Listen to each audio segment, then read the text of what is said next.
So what do we do now? She didn't give me an orientation. Okay. Good morning. Um, okay. Good morning. My name is Binta Mustafa from Center for Climate Smart Agriculture, Cosmopolitan University, Abuja, Nigeria. I have my colleagues, Professor Carl Adams, the Vice Chancellor of Cosmopolitan University, joining remotely. Dr. Rizlan Kanya is the Executive Director for the Center for Climate Smart Agriculture, Cosmopolitan University, also joining remotely.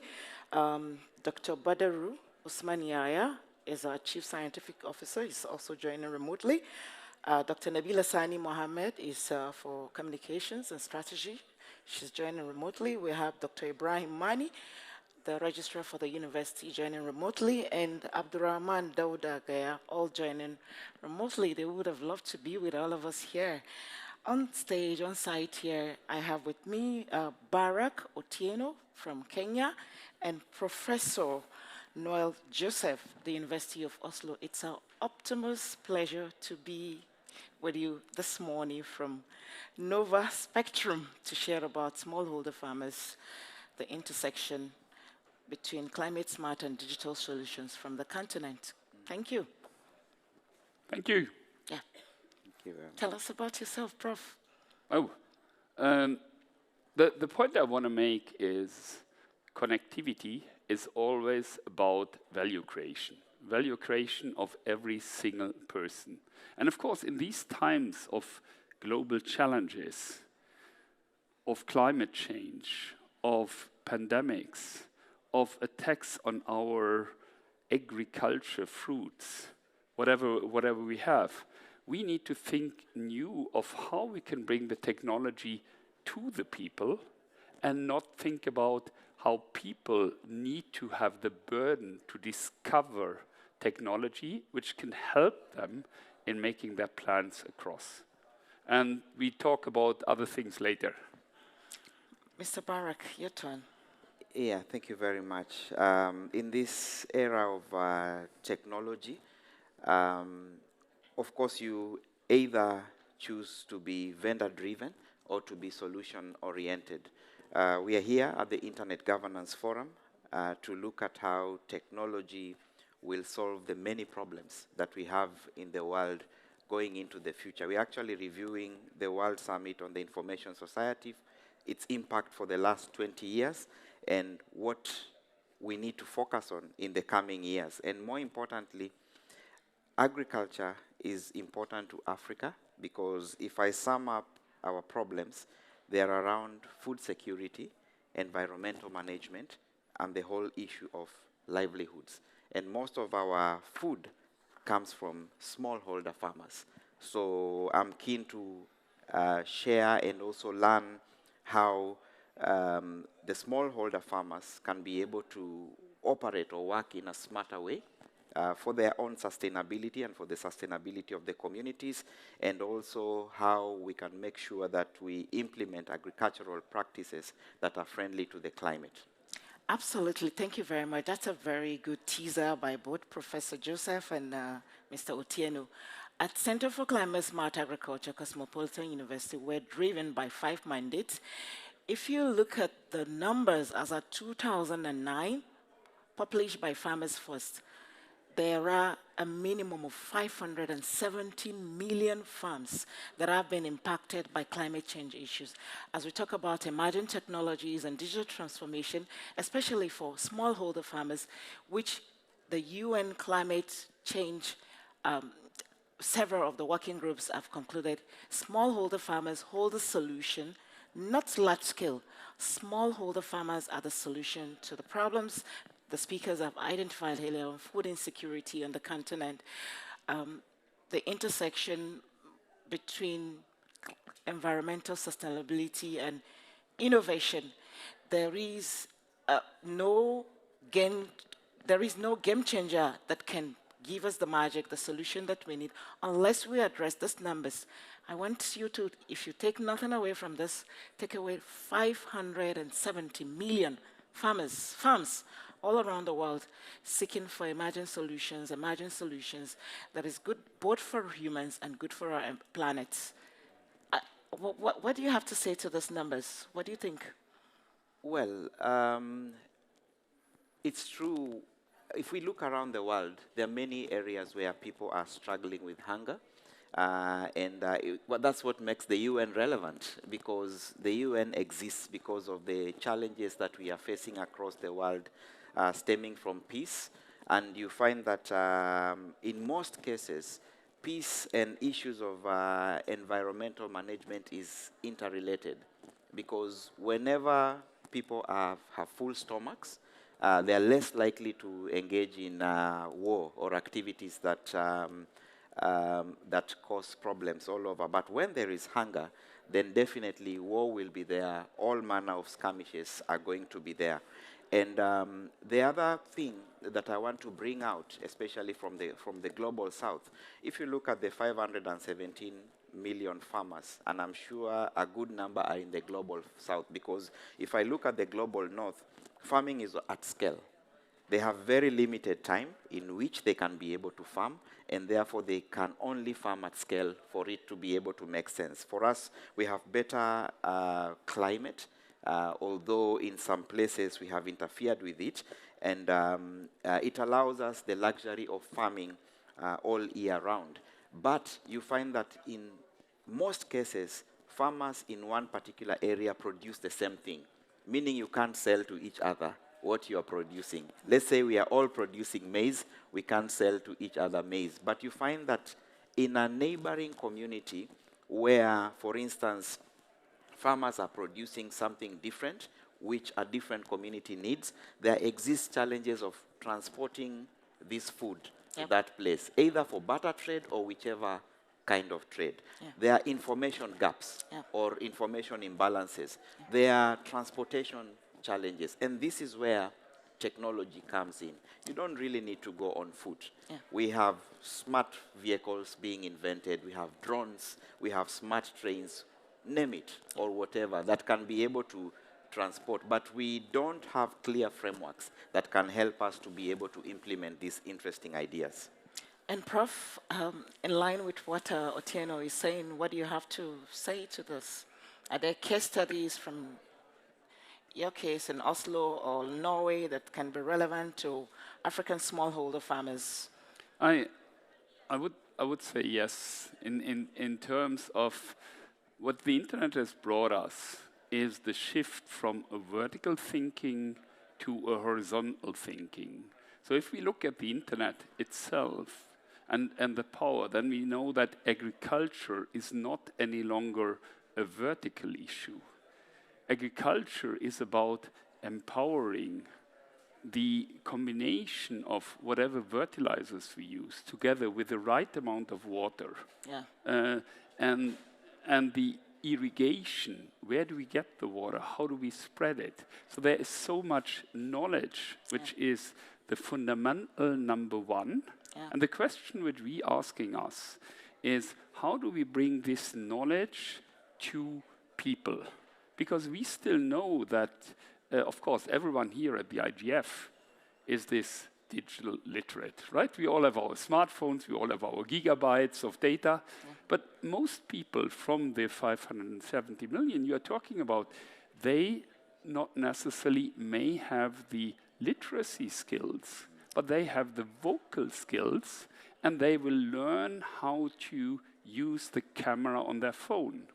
And when I connected with Barak, the first 45 schools, 3-4 years back in time, then we did this test. We gave the children at the school a tablet, and then we told them, look, here you have the camera, and this is the internet. And then we let them play with it. And it was amazing, of course, the camera, the dance, the whatever. But the first thing they searched, it was in times just after COVID, was Mount Kenya. And I would expect that if we extend that with speech, natural language processing, I can speak in my natural language what I experience with my plants, and I put on top of that the picture from my plants, and I send that to an AI. And that AI then will give me the answer which I need to have. But that then means that I need to have, and that is what I'm always saying here at the IGF, we need access. Excellent, Prof. In line with Prof have been saying, we've been talking about the challenges, but at Center for Climate Smart Agriculture, Cosmopolitan University, we recognize that there are solutions. The problem is how to connect solution needers. We talk about drip agriculture, drip irrigation. We talk about borehole systems. We talk about weather. We talk about carbon, nitrogen. Those are the challenges with agriculture for smallholder farmers. We do not need more fertilizers. We need to rethink, re-engineer. We need to talk to the technology developers of these solutions. What do we really need for smallholder farmers, not just big farming projects? How do we connect the gaps, the silos that exist within our communities to make sure that the solution designers are actually designing solutions that cater to the needs of not large-scale farmers elsewhere around the world, but in those small communities where women are farming vegetables, where we need food packaging, where we need food processing, where we need storage facilities, where we need to revive school-based climate-smart agri-projects. Those are the conversations we're having at the center, and we hope that as many of you can join us on this transformation to improve the food systems on the continent. So, Mr. Barak, are there case studies specific to your community that you can share with us? Yes. I come from Kenya. Yeah. I chair the Association of Community Networks in Kenya. We have been building infrastructure. Prof has just said that access is key. We have been working with him on access in the last 5 years. But as we interact with the government, the question now is, beyond access, what next? Beyond access, we need solutions that are helpful to farmers. Kenya, as with the rest of sub-Saharan Africa, has different terrains. We have terrains that are arid, and we have terrains that are semi-arid. In fact, majority of sub-Saharan Africa is semi-arid. Yeah. But we have seen that with technology, you can actually turn semi-arid places into places that are arable, places that are able to produce food. It's all about management of water, which is a scarce resource, management of soil. We are talking about fertilizers, but we can't talk about fertilizer without talking about measurement of the soil. Yeah. pH and all the related ingredients of the soil. We can't talk about fertilizers without understanding their effect on the soils. Yeah. Because if we use fertilizer on the soil over a given period of time, there's a likelihood that it will destroy it. And we have had natural ways of ensuring that our soils remain relevant from days of old. Yeah. We could farm in some portions and let them rest during certain seasons, plant trees and allow leaves to fall there so that we can be able to have a natural way foliage, yes, a natural way of renewing the soils. And we are seeing sensor technologies, an area that Prof is working on, which can be able to tell you the amount of humidity in the soil. Yeah. Based on the amount of humidity, you can determine how much water you need to take into the soil to avoid flooding. That's because true. Flooding is wastage. You may find that, for instance, a smallholder farmer may require 50,000 liters or 100,000 liters of water per year, which, if properly harvested during the rainy season, then we don't need to keep talking about the perennial water challenges or water situations that we do have. And that's really technology in action. So we have farms that are already doing this and exporting produce here in Europe. But I think it's an opportunity for many more farmers to be trained. As Prof has said, we need to do capacity building and capacity development so that we can be able to address food problems that are both in the global north and in the global south. Excellent, excellent. I kept nodding to all the comments you were making. You just hit on the notes for Kenya, and I wish that there were more African countries on the stage to share their experiences, especially maybe you talking experience which may be relevant for East Africa. There might be similar stories or different verticals for South, West, and North. I just wish that we had more smallholder farmers from the continent. So, Prof, do you agree or disagree with the solutions that Mr. Otieno has just proffered? Uh, there's this point of training. And of course, we can only train a limited amount of people at a given time. When I give my classes, I have 20, 30 people. And the question is how much information is lost in the next step and the next step and the next step. Yeah.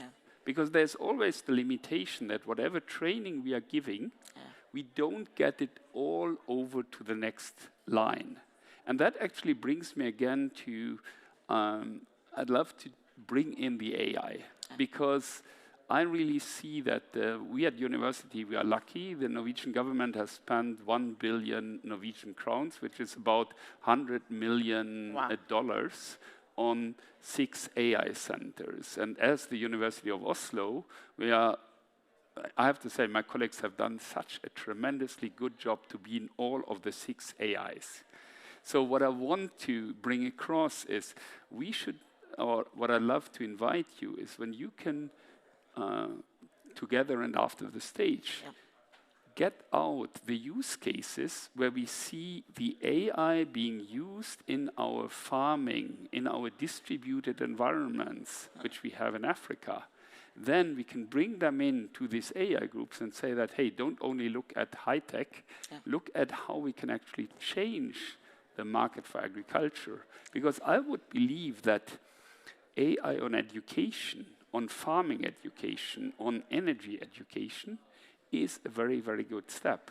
Super, super. What a way to step into this lightning talk. I kept nodding when Mr. Barak was talking because he mentioned the environmental challenges, the value of geosensing. At the Center of Climate Smart, we have similar examples. For example, in 2022, Nigeria had one of the worst flood in 10 years. It didn't make the news globally, but it was a very serious. There was loss in lives lost. And you would be very surprised as we talk about climate challenges. Some of the locations that were worst hit are areas that are arid, semi-arid areas. One of the case studies where we're currently working on at the center, Jigawa State, is in northwest Nigeria. We're trying to harvest the flood water to see how we can package it into a reverse solution that can be valuable for farms, because when those floods come, they wash away all the nutrients, they take away the soil.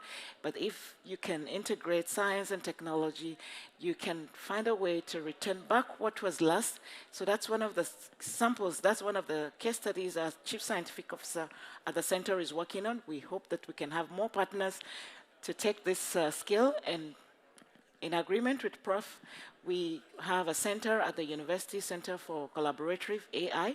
We have different programs, farmer incubation programs.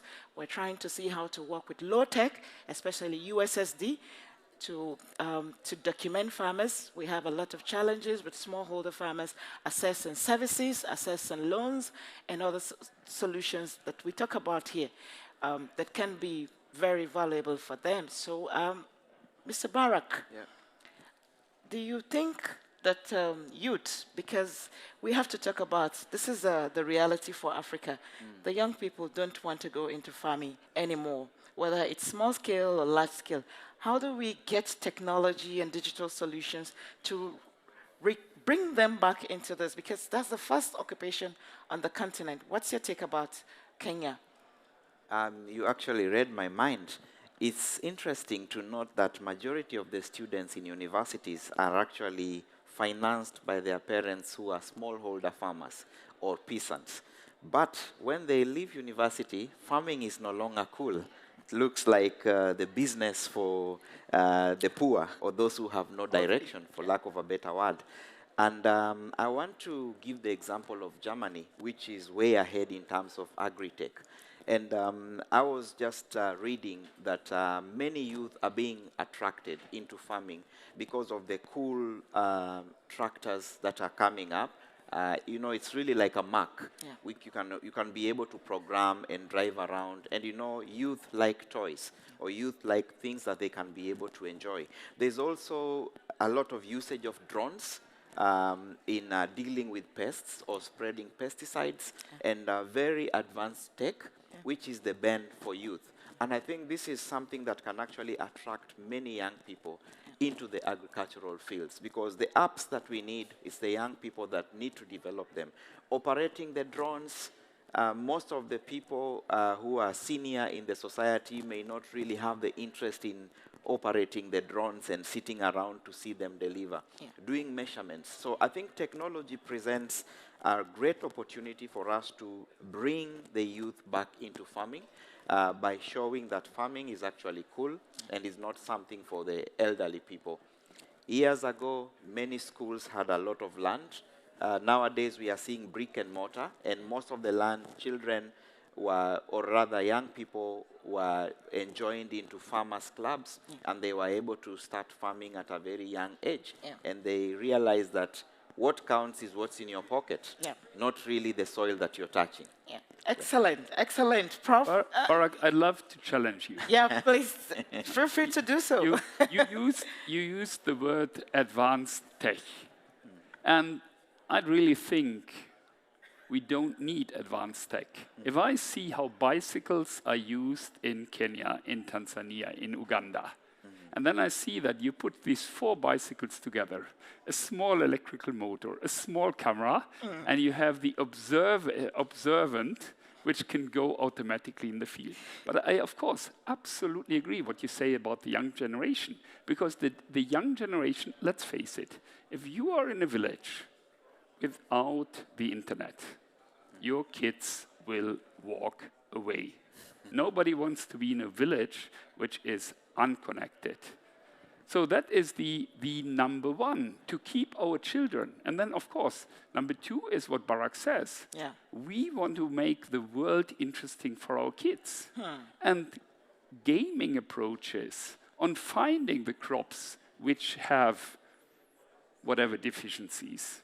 I mean, we use drones, of course, for detecting when should I get my apples out.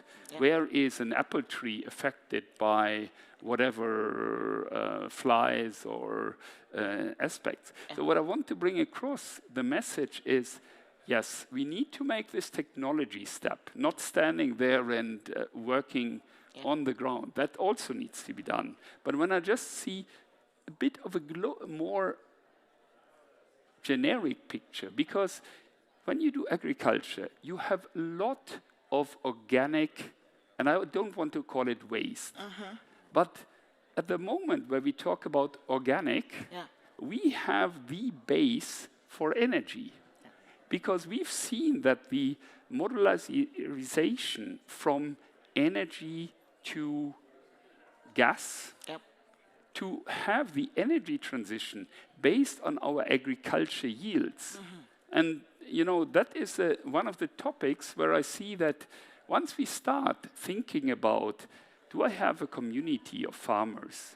Like Barack, you are talking about community networks. And of course, the next thing is the energy communities, where I then think, if these farmers transport their produce to make gas, and we go this pathway, not burning wood, but using gas for cooking, for whatever, then we get the transition done, and it's a lot more interesting for our kids.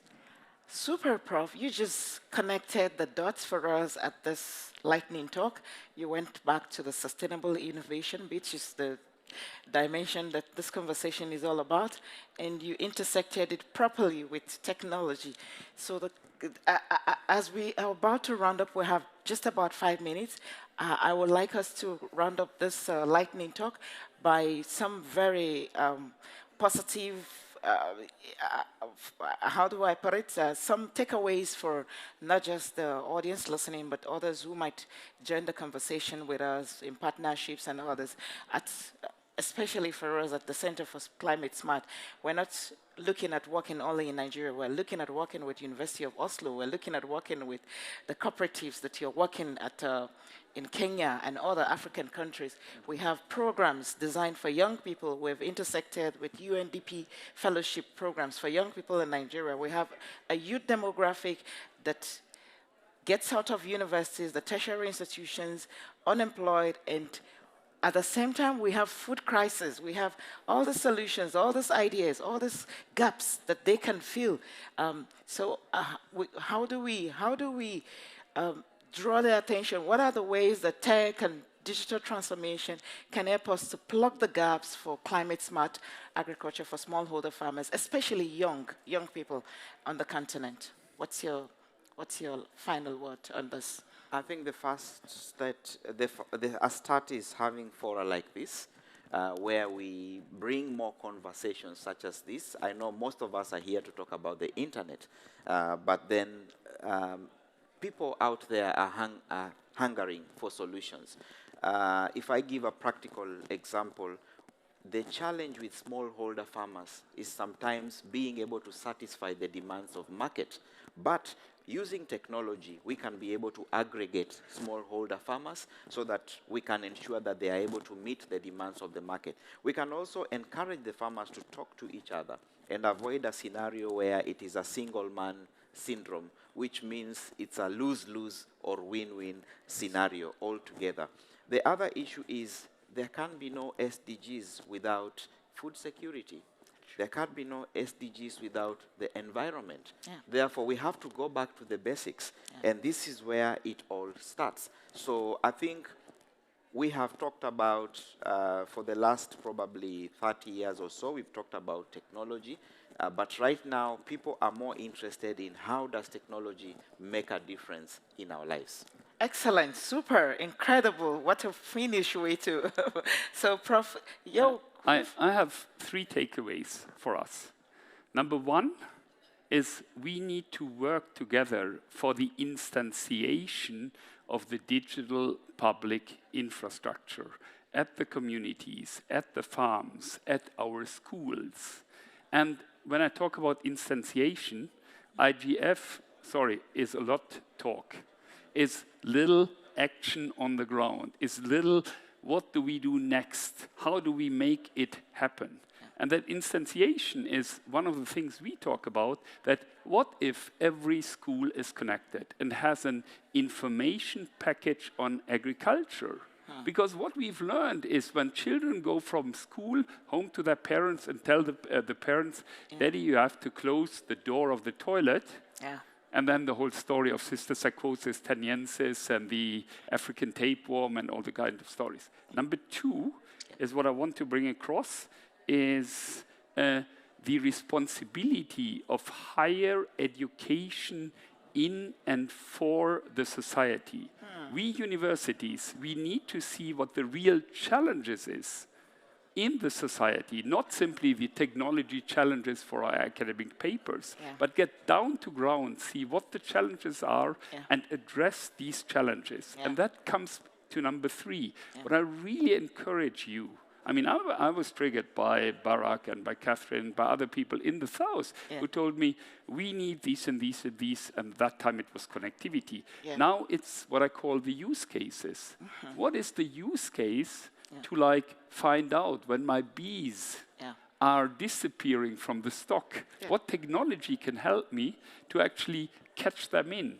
So I really love our collaboration to bring across to the use cases, which you then play into us, where we can feed our AI centers to come with solutions. I want to give you what we say in Nigeria, a bossa, bossa, bossa, because that's a way to applaud when someone is saying something that you tally with.